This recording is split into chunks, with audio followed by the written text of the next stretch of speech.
thunderstorms, coarse sand, blasting winds, and the crackling lightning make up the homes of these electrifying blue dragons. And unlike its chromatic kin, the blue dragon is surprisingly more reserved and analytical.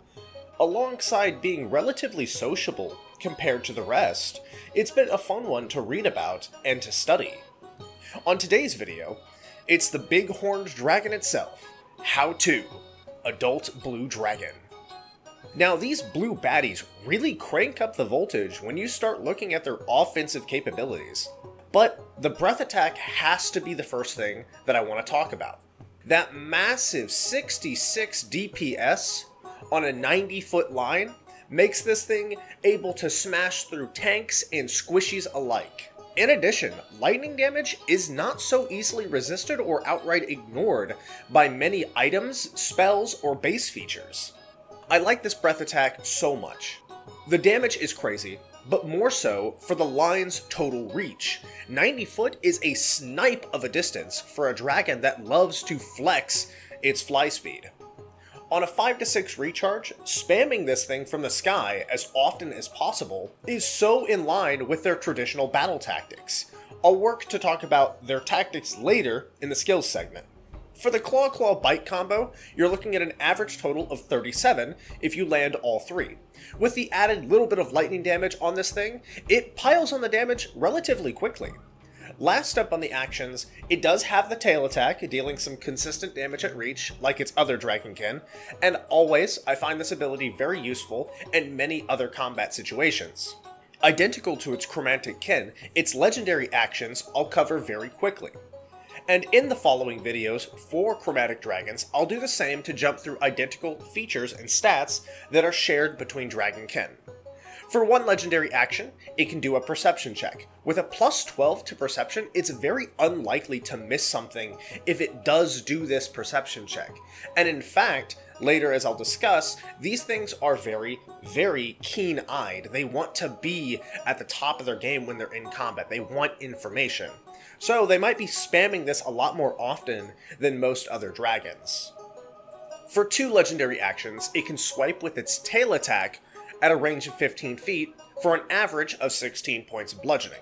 It's very great in conjunction with the detect legendary action, or just using its movement speed to stay just out of reach of melee fighters.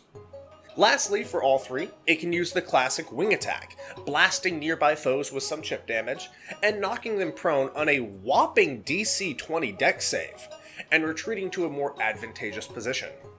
For offense, this thing is super well equipped to tango and take down its foes. It has an impressive damage per round, it has a great damage type on lightning, it has great options for burst, its breath attack, and if there's one thing I would like to see, it would be a bit more lightning damage on the bite attack. Even if it was still just the total damage average, I would just like it to have more lightning damage. Just my observation though. Honestly, even putting its 16 CR into account, I gotta give the Blue Dragon an outstanding score of 9.0 out of 10. This has everything you're looking for in the offensive category, with very little downside. Moving right onto the skills for the dragon, I first need to discuss the thought process and otherwise unmentioned talents of this dragon, not truly represented in the sheet. This dragon is analytical and patient, but more so, it has the stamina reserve of ridiculous proportions, able to fly and siege out enemies for days without rest, literally days. Even each move it makes is a tactical strike to optimize its own safety and deal the most damage to both morale and HP of its targets. Its stats are wonderfully high, with 25 strength, 10 dexterity, 23 constitution, 16 intelligence, 15 wisdom, and 19 charisma. With an intelligence rivaled by the gold dragon, it's no wonder these dragons take to combat so well. They're able to pick out targets, assess risk, and quickly organize their priorities. This thing really bends combat to its advantage in every category. And don't forget, with a massive 25 strength, this thing can easily beat down any frontline fighter with massive blows, even if they do bother to land long enough for that to happen. Its patience and overall tactics make this dragon super difficult to fight without proper preparation. Its preferred combat approach is to fly. Like all the time, why bother to land or even get within range when you really don't have to? It won't need to land for days. Its massive pride wouldn't allow it to flee anyways, so might as well take the time, assess every danger possible, while spamming the breath attack as many times as you can from 90 feet in the air. Dancing out of range or even swooping down and picking off a target with claw-claw-bite combo before going right back into the sky with a wing attack. It confusingly gets better and worse for the dragon inside of its own lair. I'll discuss the lair a bit later, but although I will mention that even for all of these boons, its dexterity is its glaring flaw. It's not very agile, and with a 10 dexterity, it's not going to be dodging things like Fireball anytime soon. In fact, most of the damage it's going to be taking is from ranged attacks and from spells. I will note, in addition to this, it gets no spells itself, but honestly, it might just be crazy strong for any dragon to be a charisma caster. In the monster manual, there's alternate rules to make dragons of young, or older, natural-born casters. You get spells and spell slots on top of everything else a dragon gets. For the blue dragon specifically, this would be a massive problem. They would have so much more flexibility and versatility in the air. They could spam spells, they could counterspell, they can protect themselves with invisibility. Like, that would just be ridiculous. But, super in theme. Its lair is tunnels made of glassy-like rocks and sand, with chambers for its hoard, and exits for it to take to the skies at its convenience. However, inside of its own lair, it gets powered up with crazy lair actions. But on the same hand, it's not able to fly as well as it wants. In fact, I find that even in its lair, it's a net negative to be caught in the lair. Its flying and damage evasion are much more powerful out in the open, where it can easily jump around and keep away from melee fighters, instead of being cramped. Speaking of lair actions, this thing starts out strong with the ability to make parts of its lair collapse on the party, dealing about 10 damage on average, with a chance of knocking targets prone and then burying them under rock and sand. This takes up precious actions and turns from the party to help down teammates who are suffocating under rocks. The second one is a 20-foot sphere of sand that blinds targets on a failed Constitution save, which personally I find just alright. It's like an okay darkness. The only upside to this overall is that blindness is a condition that could last for multiple rounds even if you leave the sphere, but with a relatively fair DC 15 saving throw, it's not going to be hard for most characters to avoid it. The last thing, and probably the most flavorful, is its ability to make an arc of lightning between 2 points of its lair, up to a maximum of 120 feet apart, and hit all targets in that arc for an average of 10 lightning. I like this one a lot because it gives the dragon more ways to mess with the players and their movements. And by movements, I mean like the placement, where they end their turn. They're going to spread out and try to avoid the breath attack as much as possible. They're going to make sure that the dragon can't hit multiple of them with a tail attack, or otherwise just catch all of them with a sphere. But by doing this, they're going to line themselves up for this layer action. Giving it lines and spheres and radius effects are all great at keeping the party on their toes, and never fully ready for what's next to come. With immunity to lightning, some other bonuses to saves and skills like perception and stealth, it has a great frightful presence, a DC 17 wisdom save, typical dragon stuff. I do have to give the blue dragon a very high rating of 8.1 out of 10 for skills. This dragon has a lot of what you want from a dragon and skills, but like I said, there's a conversation to be had about what's better, fighting in its lair when it gets all these abilities, or fighting outside of its lair when it can not run, but tactically withdraw to get out of reach. But It's so powerful across the board that even with no spells and a lower dexterity, they just really aren't a weakness in the grand scheme of things. For the defense category, it's looking pretty solid as well.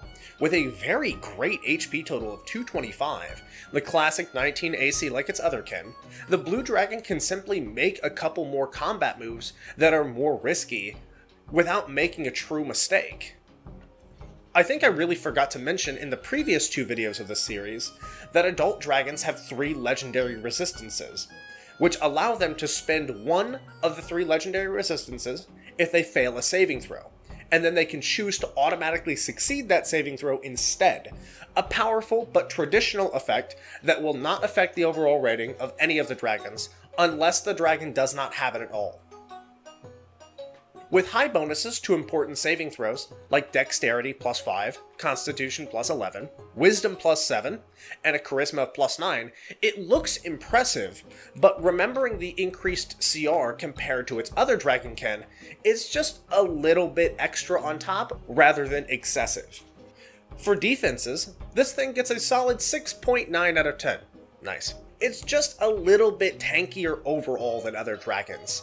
But with a good mindset to avoid traps, deception, and damage outright, it's going to be taking a lot less damage than other dragons at first glance. Lastly is the flavor of blue dragons. Really, this was covered a little bit before this. Its forte of flight, its tactical mind, and its enjoyment of playing safe and effectively makes this dragon one of the most dangerous dragons I've ever heard about. It will easily be able to fly out of range of most attacks, and swoop down to breath attack multiple targets with that massive 66 average lightning damage, just to go back up into the clouds and doing it again and again and again. Between their territorial nature and overall pride, I find these dragons to be a combat straight from nightmares. You're unable to outrun this thing, nowhere to hide in a desert terrain that it can't just break or follow you outright. It can burrow, remember? If you're not just exposed and outclassed outright, many parties may end up fighting for turn after turn after turn, spending spells and resources they really can't afford, trying to hit this thing or heal from the damage it's doing, while not making a lot of progress in its HP. And even if they can ground it, and even if they can get it out of its lair, its overall damage and wit make it just as dangerous, even if it is caught off guard. Like, overall, I could go into its battle strategy, but I want to take a break and talk for a second about its personality. They are territorial, they are vain, but a person with enough respect and collected intelligence could easily tiptoe around the dragon's wrath. They're sociable. Like all creatures, the weakness of this dragon lies within its true nature, its pride. They won't run from combat, not really. It's a hit to its massive ego. Anything that dares call them weak or lesser will incur its wrath. It's not to say that it goes cross with simple taunts, but a sufficient insult to its power and pride may make this otherwise cool-headed creature reckless and aggressive. It may abandon its tactical and safe combat style. It may do anything up to the game master's discretion, but it needs to be noted if nothing else. Its chosen biome of barren places or desert locations makes this dragon have some great lore and especially some amazing gameplay potential. Being flexible on what they truly do to be evil and what makes them so dangerous to each group is why the Blue Dragon gets a very respectable reputation. But this dragon has been something to behold. Its skills and power make it so formidable as an enemy, yet I can see the actual fight against these guys very long, tedious even, and worse, a little boring. Players may end up skipping turns and holding actions, dealing with pesky status effects like blinded or prone, chipping at the dragon's health long enough to deliver a final blow. Because of that, I do have to give these dragons a score of 8 out of 10. To be honest, I love everything about these dragons, between the biome they live in, their regional effects, which you should totally read sometime, its color, its design, the tactics, the mindset. It's just a wickedly cool dragon. I would have given them a 10 out of 10, but It didn't have the illusion magic I was promised it was a master in when I studied about them. Apparently they can cast illusionary terrain like at will and lower, and they don't have that on their sheet at all. Like, what?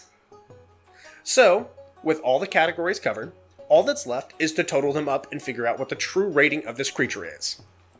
The total final score is 8 out of 10.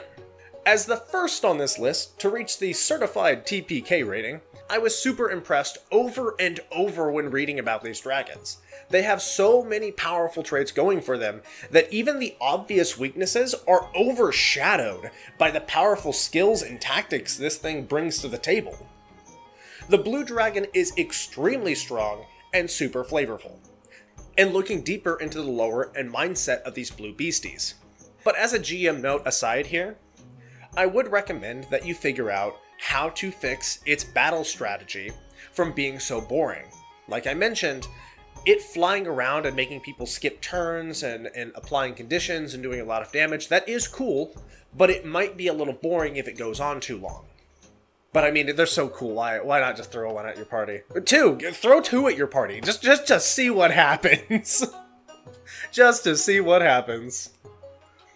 Thanks for watching this episode of TPK or Bust. This first TPK certified dragon was a blast to research and write about. I hope you enjoyed and can use this information in your own games. Come back for my next dragon on the TPK or Bust list, the Adult Brass Dragon. If streaming games, playing D&D, talking about all things nerdy, and even embarrassing myself on live is good enough for you, well, maybe check out my content. And thanks for watching this one. I really appreciate it.